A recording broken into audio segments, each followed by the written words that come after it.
Conseil de défense en cours à l'Elysée, réunion des ministres sur l'épidémie de coronavirus autour d'Emmanuel Macron.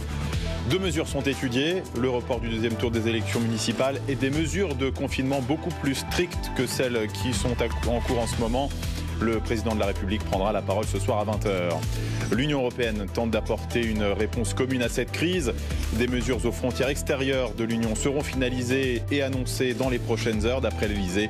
Avant cela, les chefs d'État de l'UE doivent se réunir par visioconférence. Le monde médical, lui, s'alarme de plus en plus sur la situation sanitaire. Le directeur général de la Santé, Jérôme Salomon, estime qu'elle se détériore très vite. On voit que le nombre de cas double tous les 3 jours, dit-il. Et il appelle tous les Français à la mobilisation générale pour lutter contre ce virus, à diminuer massivement ses contacts, ne pas sortir si ce n'est pas absolument impératif. Le but est d'éviter l'engorgement des services de réanimation qui accueillent les patients en danger de mort, des patients de plus en plus nombreux. Les industries frappées de plein fouet, Michelin, Renault, PSA, Fiat Chrysler annoncent la fermeture de leurs usines en Europe. Les voyagistes français annoncent le report de tous les départs prévus ces 2 prochaines semaines. Comme les écoles sont fermées, il faut suivre des cours à distance pour tous les élèves de l'école au lycée.